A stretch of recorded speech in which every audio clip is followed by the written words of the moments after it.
This is Baseline, a podcast about baseball for people who know nothing about baseball. Got it in two.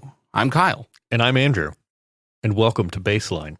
We've got some follow-up. We don't usually do this. I mean, no, we don't. We do a lot of follow-up in the Discord chat often. That's true. And there are folks chatting away in there. You too can get access by going to patreon.com/goodstuff. But the chat currently is sort of a buzz about some stuff we're going to talk about today, some rare things that happened in baseball, your eulogizing of the pizza guy. Oh, pizza. Pizza. R.I.P. Very, very sad news. Yeah. Did you say R.I.P. twice? Is that a... Did I? Yeah, okay. Rest in pizza. Pizza. Also talk a few questions here just to follow up on. Maybe you can answer these. When are the podcast bobbleheads coming out? Oh, soon. It's a good answer. It's a very good answer. Nick says that they like Beyond Burgers. Some food follow up here. Good on the pretzel bun. Cashew queso, also very good. Right. And then he asked baseballer or bases baller, and I said baseballman. I think that's fine for now. I'd love to get some baseball women in there, right? To really diversify things, and just honestly, like take it wherever baseball takes us. We don't need any gender in baseball, I think is how that goes. We also, fair. We also have a couple of, let's see, we've got a news article in here. I'm scrolling backwards now. Robotic umpires. Okay, I think I've caught up. That's follow-up.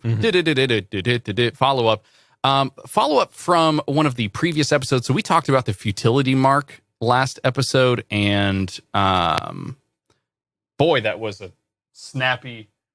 That's did you hear that? I did hear a little bit of a just shock. Like a big pop. That is my beer fridge sending a surge through the entire house. Yikes. Hold on. I think I might need a new beer fridge. Maybe. I've got some additional follow-up to add to the sort of Discord follow-up about the futility mark that we talked about last episode, and our good friend Chris Davis has since surpassed the futility mark, but then he got a hit. You know what that means?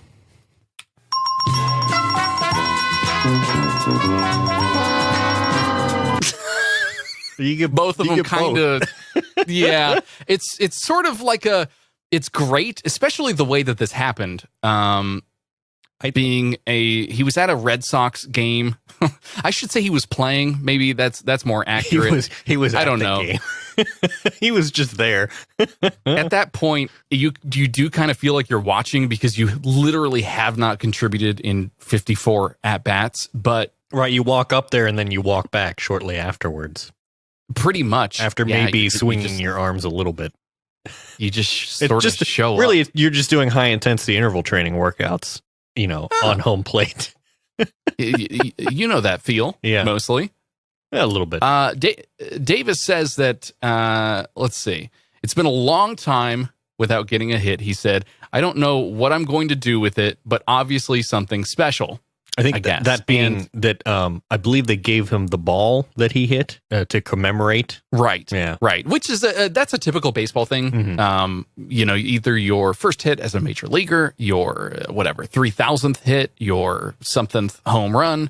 Home runs actually, I should say, tend to end up with the people who grabbed them. Right. Like you hit them out of the stadium. It's sort of implicit, like you're not supposed to take that back. But I guess you could buy it back from the fan. I don't know. I'm sure that's happened baseball before. And like rough it up and just call it whatever. Yeah. Right, no one. No, I mean, how are they going to know? Who's going to know? Yeah, I get it. Usually you'll take those balls. Forensic testing. You could. Yeah. Here we are, forensically looking at. I guess. Thank you. We could look at the umpires fingerprints. We could look. Well, this kind of dirt is wouldn't appear on this ball because the stadium uses AstroTurf and blah blah blah. That could happen. Yes, you could also get into like the mud that they use to rub up the balls. Yeah. But that did not happen here. Obviously, I'm sure Chris Davis got the authentic thing. He got the actual one that he did hit. This happened on Saturday between the Boston Red Sox and, let's just say, the entire team of Chris Davis at this point, because as he sort of walked up to the plate, the Boston Red Sox fans were kind of jeering him? What would be the word here for I think jeering? Yeah, they're like kind of just cheering him on in a very, very sarcastic way. You know, no boos necessarily, but more like, "Yep, good. Yeah, you're not going to get a hit again." But once he did get a hit, I guess he broke into a smile when his bases loaded 2-run single in the first inning broke the drought. He says it meant a lot to me. He tried to make the most of his terrible stretch. I've got an nypost.com article in here, which is just sort of untenable, but feel free to go look at that in the show notes to read more about it and look at his smiling face. Congrats to him. Very much so. He did the thing. Yeah, that's been probably the best thing is that you can, you break the bad record that you don't really want to break, but then you stop breaking that record.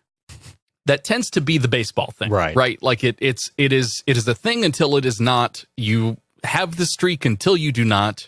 You do not the thing until you get the streak. You're in between streaks a lot of times in baseball, and whether you're on a hitting streak or you're in a drought, it's the sort of like consecutive nature of baseball that it has this statistical bent to it, and it has sort of this like sacredness to the numbers, I guess. It's how I viewed math in college and like statistics and stuff. There was a time and a place for it, right? Like there's a context for it and a reason to it, but you don't quantify and calculate everything for the sake of calculating it. And a lot of times I think baseball comes off that way. I think Chris said definitely it best. Does, yeah. In our chat, the way baseball nerds get off on obscure stats is amazing. Hockey commentators are almost as bad, but baseball has so much downtime to fill air with that I'll fill in the rest here for Chris, that commentators have to grasp onto something, right? Like they have to say something. Well, he's 0 for 32, and this is his 14th time batting from the left side and his 8th breaking pitch that he's taken in the dirt. This is the 5th time he's faced this pitcher wearing this uniform. Yeah, exactly. and these stats, it's almost like they could make them up and we would be okay with it either way. Yeah. Like in the long run, it's like me watching my sleep or counting my steps every day. Like in the actual steps themselves don't really count. It's sort of like, did I have a better habit over the course of 6 months than I did the previous 6 months? It's definitely not whether I had 501 steps or 822 steps. It's not the numbers, I guess, in baseball. And as a passive observer of baseball, that's kind of hard to grok sometimes when you see things like this other article that Nick put in our chat. The rarest thing in baseball just happened. And that rare thing, as they start talking about it, is like Joey Votto not popping up after 6,827 plate appearances in which he never once popped up to the first baseman. Votto on Wednesday did against the Dodgers. And it's like, okay, great, I guess. Would love to be the person counting all 6,827 times that happened. Well, that's according to Fangraphs, apparently. And he has a 1.1% infield fly ball rate for his entire career, which in the grand scheme of things puts him at obviously the very, very tippy top part of that bell curve. and becomes sort of a statistical anomaly, which is why, it's kind of cool to track this stuff and see the players that lie on either end of the spectrum. But it's also sort of like scientifically, correlation, causation. Like there's nothing in the way that Joey Votto hits the ball likely that we can point to and say, well, he doesn't pop up often because his front foot, whatever, lifts off the ground a quarter of a second before the ball gets to you can't tie these findings, these statistics to scientific reasons to help baseball hitting, be taken into the 28th century. It's just going to kind of be a number that you look at. Right. And that's fun for some people, I guess. I don't know. Do you have a feeling on, especially this article? I think this is sort of like I kind of want to puke in my mouth a little bit seeing stuff like this, because this is just, who cares? Yeah, I read it and I was like, okay, I'm not really even sure that I understand what this means. Did they win the game? Okay. Right. Uh-huh. I don't know. To me, it seems like for some people, baseball is just a big, huge probability exercise. Less so than being a sports game. They're just like, consider the permutations. I guess, but I think I don't know. I've seen the Amazon AWS commercial where they're like, it shows the guy leading off from first, and it's like, he has a 50% chance, and then he leads a little bit more. 60% chance, then a little bit more, 85% chance. And it's like, these calculations cannot and will not be happening in the dugout by the player. Right. None of that. The player's running like, oh, my chances are increasing as I go along. It is all sort of like a post-mortem analysis of the baseball game that I guess can inform the next game.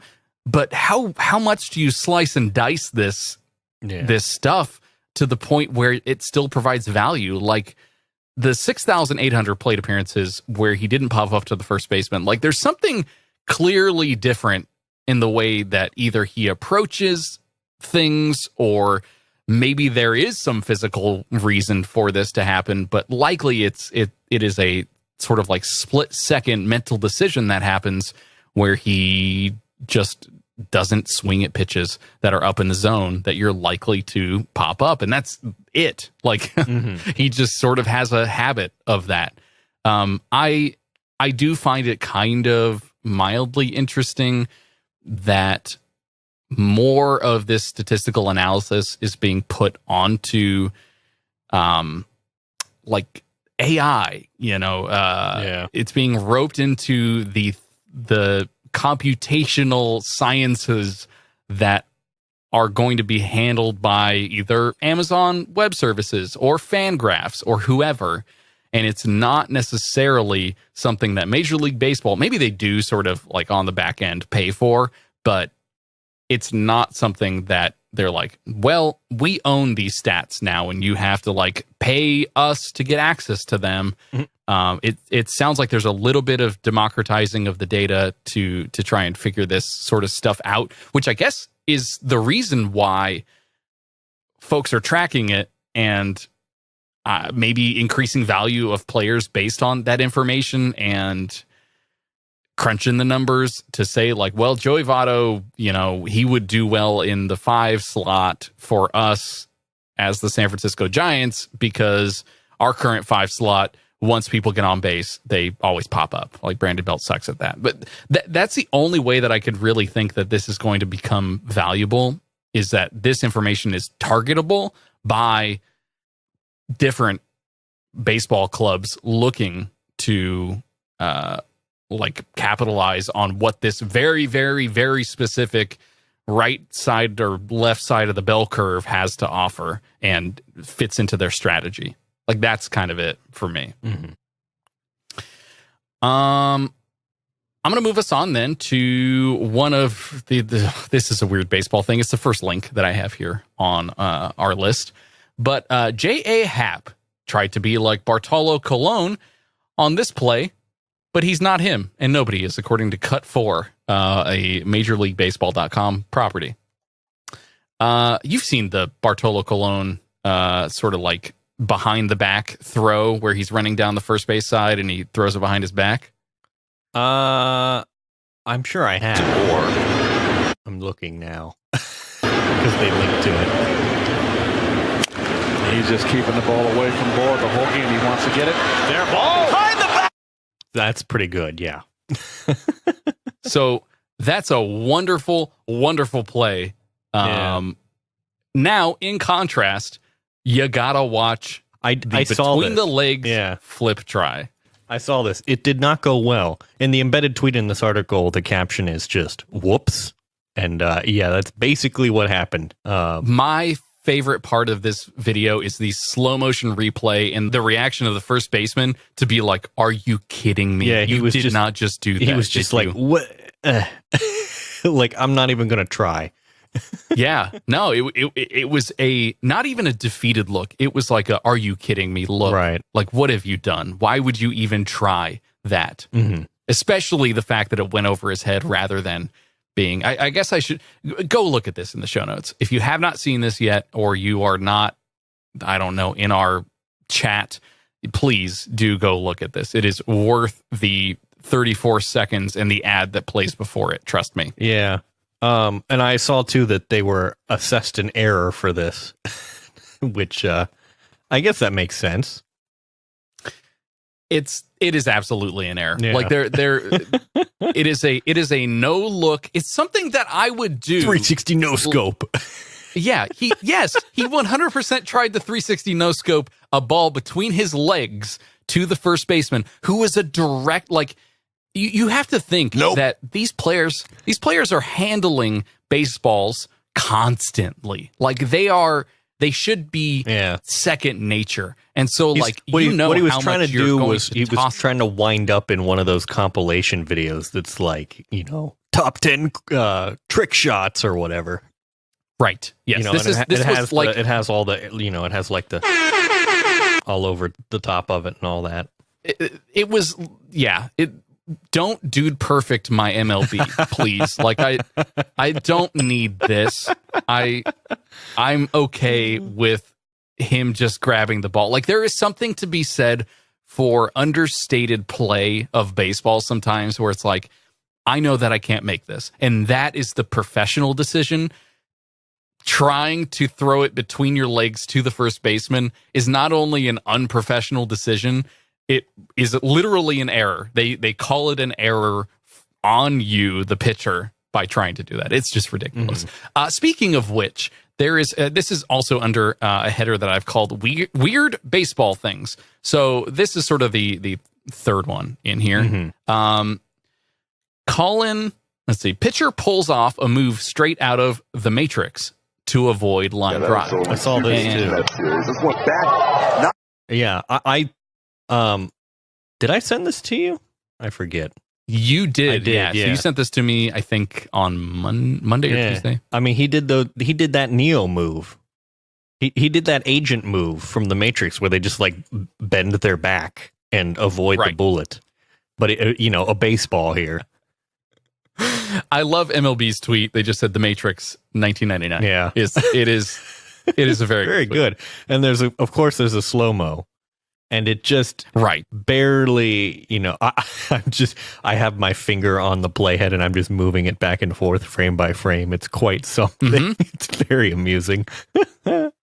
It's really interesting that they don't really have, I mean, baseball slow-mo is sort of this other thing that I feel like only, I don't know, that I see old baseball reels from the 70s and it's like they're doing slow motion sort of, right? They're going kind of frame by frame at times, but it's this super slow-mo, like I don't even know, like 480 frames a second, 240 frames a second thing.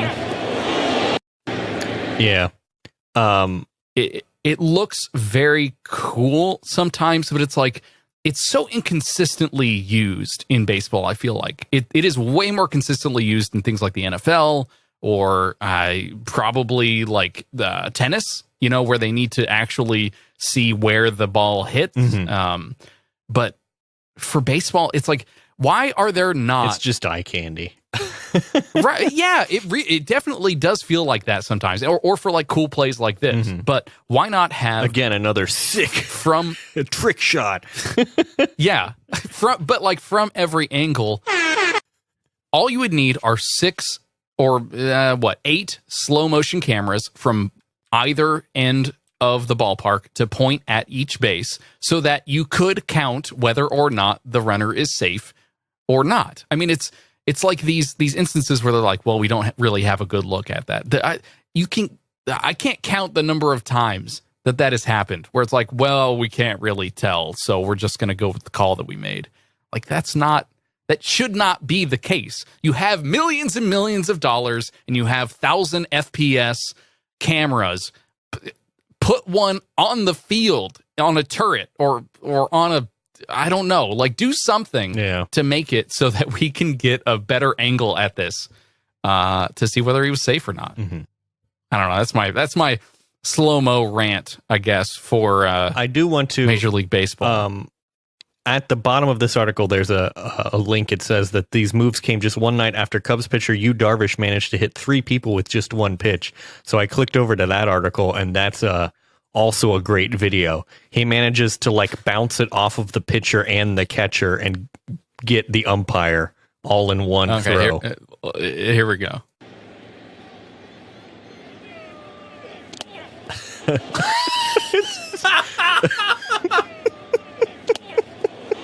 And that's one of the terrible. That's a triple kill. Yeah, I think you earn legendary status for that or something. Yeah, you definitely do. That's a 99 mile per hour fastball struck the Marlins hitter on his right thigh, striking umpire Brian Onora near his throat and ricocheting into Cubs catcher Wilson Contreras on the back. Yikes. I have to watch this again and see thigh, throat, back.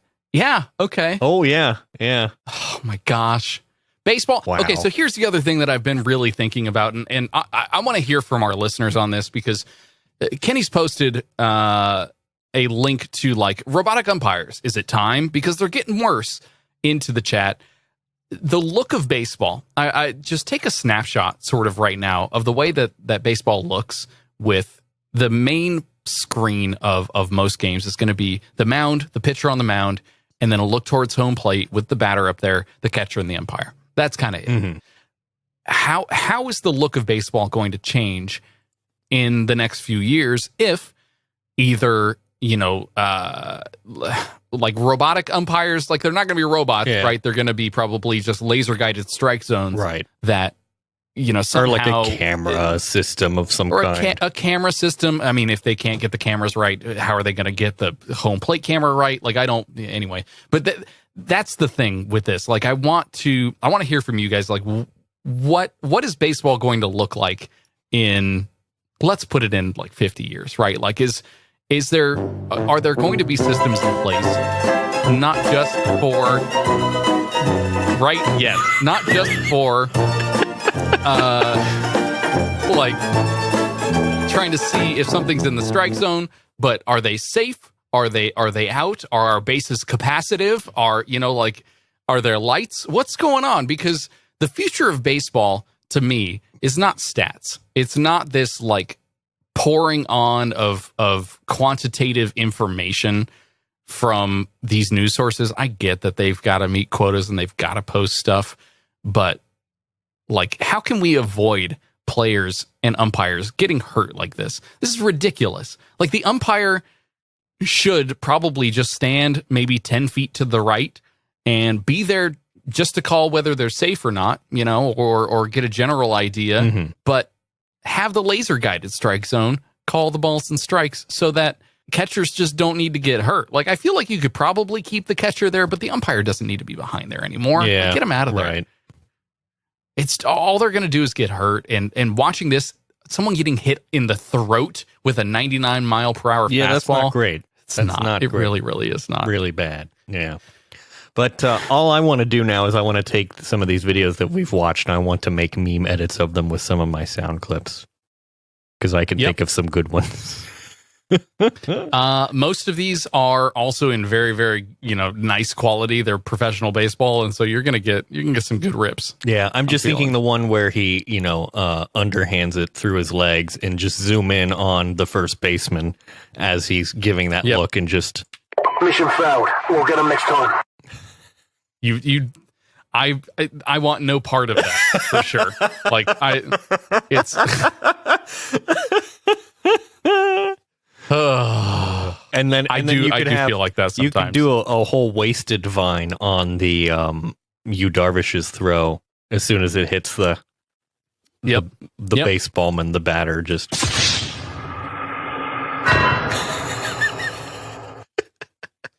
All right, baseball memes. Although what incoming. you actually, I would have to find a video game where it says triple kill or something. Yeah. Yep. Unreal Tournament is a good spot for that. They've got some good clips. Well, I wish see Aaron on our other show. He has the fatality clip. Right. So, which brings me to minor league team of the week. Why don't I have a sound cue for that? That's an oversight. Send me suggestions for a sound cue for that, because I don't know where to begin. We could do I don't know, the beginning of the show starts obviously with an Oregon Sting. Mm-hmm.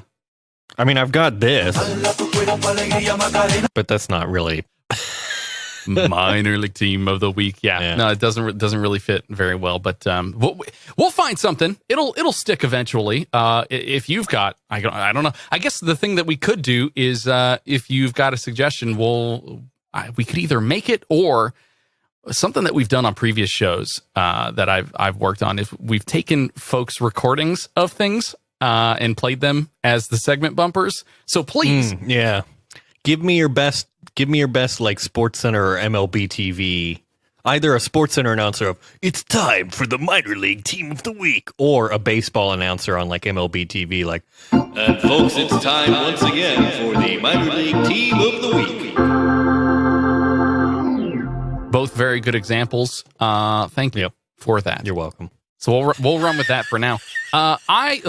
Speaking of minor league teams and fatality, I went and saw your Las Vegas Aviators. Indeed. A brand new team in Las Vegas I don't know. I just went to one of their first games that they've actually played in this new Las Vegas ballpark stadium, whatever. It holds 10,000 people. Wow. So it's pretty big. Yeah. Yeah. It's a big boy. But quite literally brand new. Opened April 6th.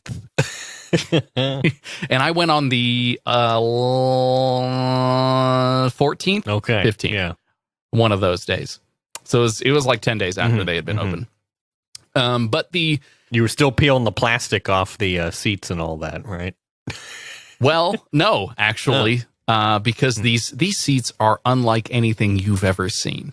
More on that later. Yes. The game I went to, though, was between the Las Vegas Aviators, as they are now known, and the Fresno Grizzlies, who is the AAA affiliate for the Washington Nationals. Vegas Aviators are the AAA affiliate for the Oakland A's. So they had, on their jersey, on their right arm, they had the Oakland A, I guess, Athletics A.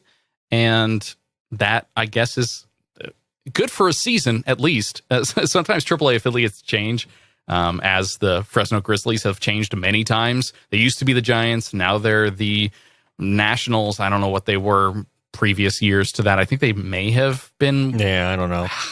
Dodgers. Either way, teams change all the time in terms of AAA affiliates. So their colors change and stuff like that. But I went for Jackie Robinson Day. Jackie Robinson, obviously, number 42. So everyone on the field, at least in Major League Baseball games, wears 42 to honor him. And I think it's a really good thing. It's a cool thing. Everybody celebrates every single year. And it was neat to be able to go to a baseball game during that particular day. The difference, though, at a major or a minor league ballpark, I guess, is that not everyone wore number 42. So that was a little bit weird. I think it's a budget thing, probably. Maybe. Like we just we don't have enough money to. Yes. And no one's had that number before, so it's like you got to go to the factory, you got to get the numbers. It's a whole thing, right? But we got to I'll just walk you through the day. We got to the stadium early, and it was kind of windy outside, but the parking. Hey, minor league ballparks, this is how you do it. This is how you do it. Free parking. Oh.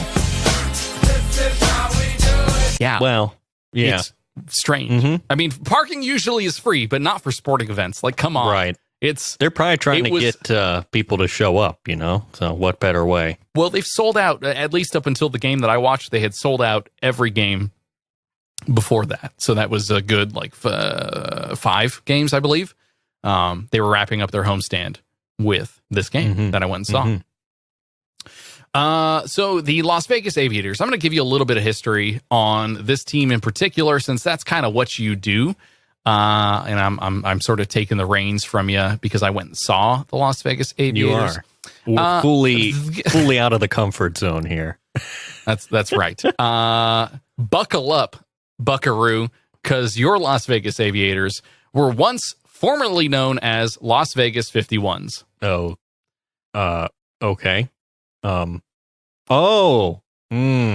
Is that their logo? I think so. Like Area 51, like aliens, like Greys, right? Mostly. Yes, it's the aliens. Yeah, it's the aliens. Very not good. the big surprise. Yeah. And they also used to be known as the Las Vegas Stars between 1983 and 2000. So a very 2001 move. Las Vegas moved to the 51s. Yeah.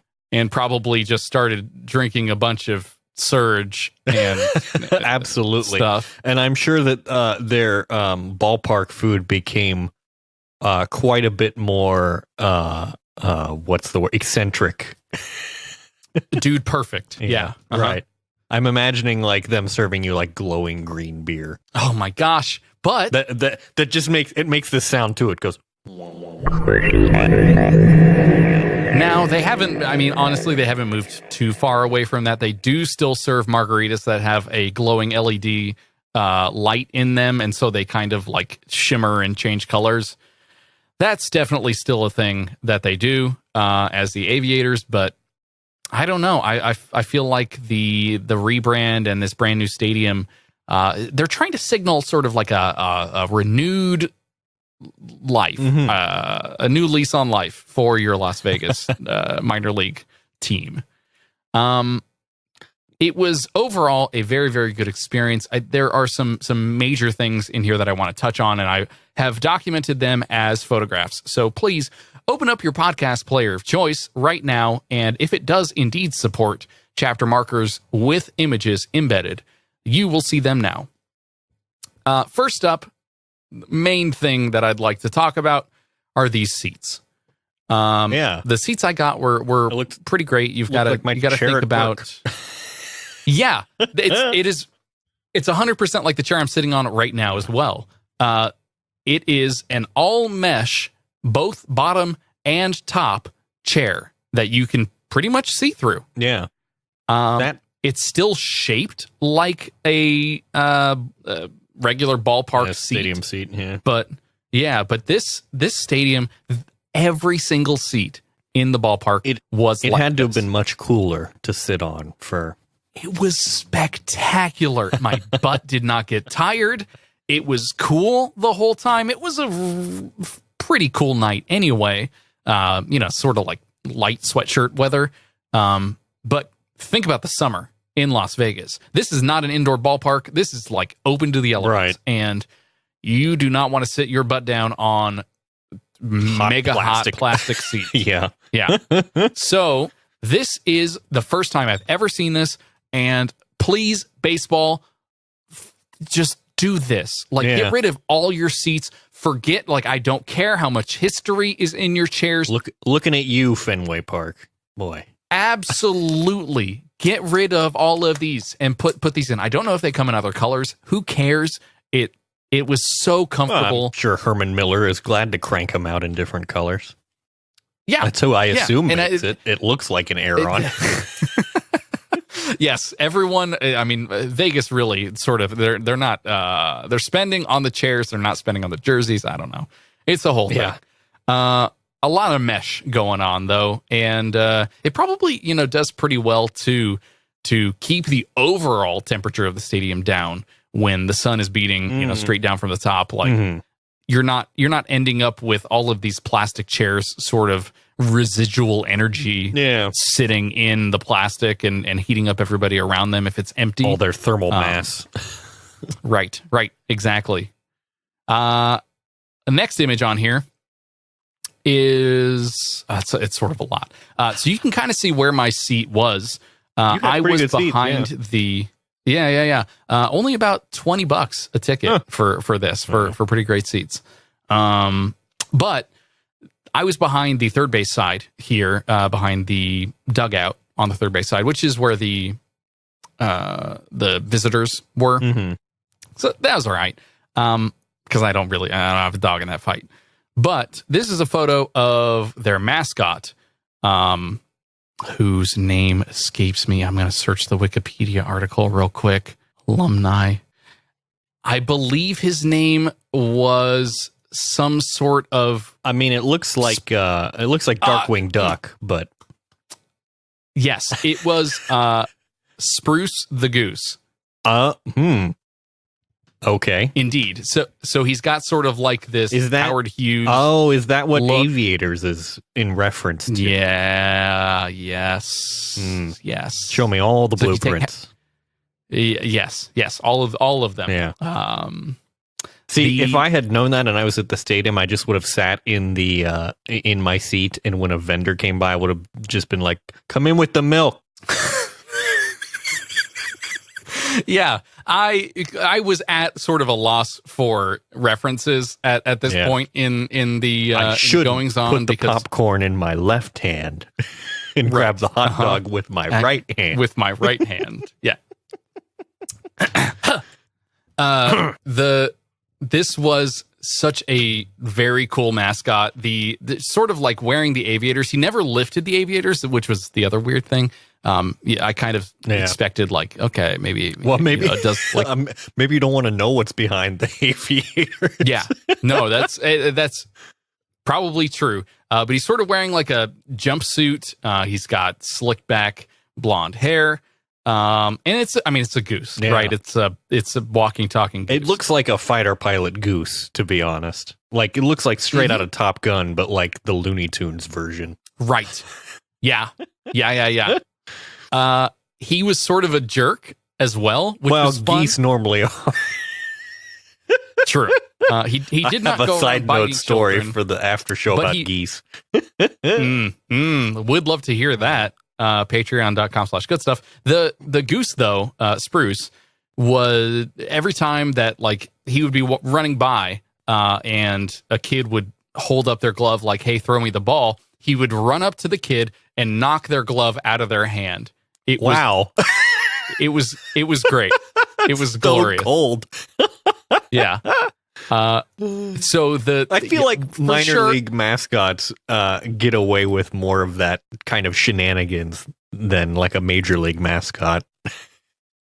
Absolutely. I mean, they were only on the field, but they could have gone all over the stadium and just messed with people all game. Like that would have just like dumped out your popcorn. Yeah. Just sort of the you've got the mean mascot, like the real mean one. And then, of course, this wasn't the only mascot, of course, that the Aviators had.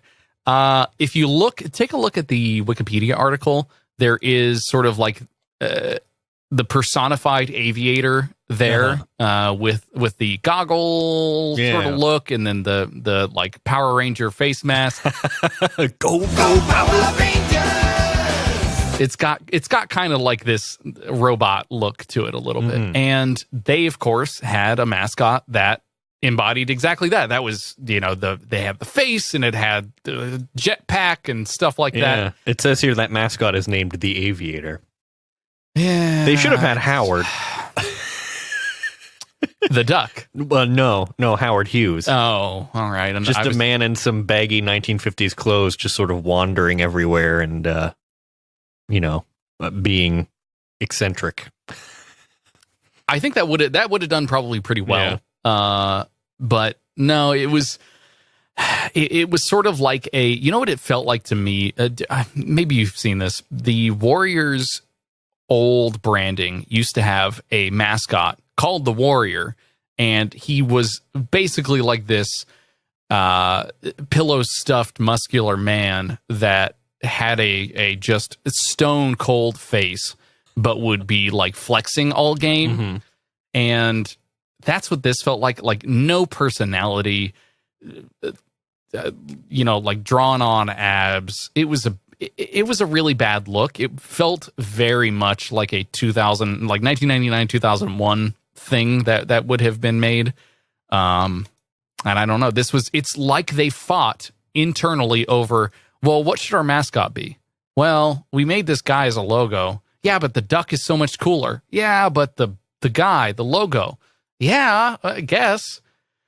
I don't know. It felt like an argument happening sort of on the field while this is going on. I don't know if that's a common thing to have two mascots, but to me it felt weird. Mm-hmm. One of the things you may see also in both the Spruce the Goose mm-hmm. and the image underneath it is that there are nets going from the left side to the right side, fully encompassing my entire view of the ball game. I was sort of aware that this was happening in Major League Baseball. I did not know that it was also happening in minor league baseball. It makes sense, right? They tend to test things in minor leagues before they move up to the majors. But this was also something that I experienced in Japan, because they are far more liberal with their net usage to keep folks safe, to make it so like bats aren't flying into the stands and hitting kids or hitting people or whatever. I mean, you saw what happened when the ball hit the umpire in the throat. Like, imagine a wooden bat flying out of someone's hands into the stands. It is super dangerous. It can definitely hurt you. Mm-hmm. So this was kind of cool to see. It didn't really impact my experience of the game though, because the net was pretty far in front of the whole dugout area. One of the weird things though that the players seem to have acclimated to is like, hey, there are nets right above where the dugout is. I'm going to throw the ball really hard into the net and have it drop into the dugout. So they'll just sort of like, instead of tossing it to a kid or, throwing it over the net, they throw it at the net and then it drops. Interesting. Yeah. All right. Last little bit here. And I've included another image of just sort of the ballpark to give you a nice sunset look at this beautiful, beautiful ballpark. Yeah. Finn the Bat Dog was Bat Dog. Yes, Finn the Bat Dog was probably the highlight of the game. They don't have a kid, someone's child or someone unrelated, they can't someone afford volunteering. Right. What they've done, I mean, the spectacle and the show of Vegas really shows here. They have a dog that when a player is done with their at bat and either hits a home run or, runs to first base or whatever, and the play is over, Finn the Bat Dog runs onto the field, grabs the bat, and brings it back. That is the best thing I've ever heard. And this is maybe the best thing you've ever sent me. Yeah. It was really great to watch. It was fun in person. It definitely added a delight. And they've got you've linked Finn the Bat Dog's Twitter, which is at Finn the Bat Dog. And the cover image is of Finn holding a small cooler, which is a delight because I like to imagine that he would bring me some brewskis. And then, the profile picture is him with a bat in his mouth, which is also great. I mean, dogs are made for this, are they not? I mean, they love carrying large sticks. So Well, and supposedly the reason they did this was because Finn the Bat Dog is so much faster than a child, which I have no doubt. Surprise me. Yeah. And then his bio too. It says waiting to get called up, and I'm like, well, come on, call up the Bat Dog. Like, he deserves it. Let's get him to the A's. I would love to. So if we could also, can you imagine that? Oh, you're watching MLB.TV and joining the team called up from the minor leagues, Finn the Bat Dog. He needs a number though, or something. He does. Like he's got sort of like a service dog vest on, which makes sense, right? Like you want he needs some visibility. He's a dog on the field, and it definitely feels out of place for baseball. But again, like this was the coolest part of the whole game, outside of the fact that there was a player on the Las Vegas Aviators that hit 3 home runs in one game. By the way, minor league hitting is fantastic. Minor league pitching is atrocious. And so it makes for very fun games. It was really good. But again, Finn the Bat Dog, so much fun. He only went for like the first 3 innings. Because I can imagine that tiring a dog out, you need sort of like a whole team of dogs to well, they should get a whole team of dogs. Just line them up. Yes. Bring it on. I mean, really, the MLB, you want an idea how to make baseball popular with millennials? Dogs. Lots of dogs. I agree. I 100% agree. So if you've got visions of baseball, Major League Baseball in 2058, and it's just dogs, fine. I want to hear about it. You can send all that stuff to us, of course, over at baseline_show on Twitter, or if you want to keep those predictions private and maybe just, you're sort of the Nostradamus of Major League Baseball and sports in general, and you have your almanac that you took from Biff. Yeah, Biff at baseline.show is where you're going to want to email that so I can get my gosh darn book back. Yeah. Dang it. You should also, if you've got a couple of bucks, head over to our Good Stuff Patreon page. The funds that you pay us monthly go to both support this show directly and to keep the lights on at the Good Stuff Broadcasting Network, which I haven't called it that since 2014. Yeah, here at Good Stuff Corporate. Corporate headquarters. That's right. We need chairs. They're plastic and they're hot. So please send us your bucks for chairs. Here at Good Stuff Corporate Headquarters in Secaucus, New Jersey. Ooh. Because that's where MLB stuff is located, I think. Oh, I thought that was okay. You could have said Cooperstown. That would have been more of like a... Yeah, I guess. Yeah, all right. Yeah, fair. We'll also take some topic suggestions if you've got some topic suggestions, topics at baseline.show, or you can jump into our Discord. We'd love to hear from you. We will probably talk about links that you post in there, or... Definitely going to be talking about the Bat Dog for a long time, at least. I'm very excited. Yeah. I'm very excited to put this episode out. We just released one today. But please do give Finn the Bat Dog at Finn the Bat Dog a follow on Twitter. Forget us. Just go follow Finn the Bat Dog. Seriously. Just please. Yeah. If you do one thing for us, follow Finn the Bat Dog. And if you've got some spare time after you followed Finn, head over to Goodstuff.fm and check out some of the other great shows. Again, Andrew's got another joint over on the Good Stuff Broadcasting Network that you should indeed check out. Yeah. Anyway. Ding dong. This has been Baseline, and that's the ball game.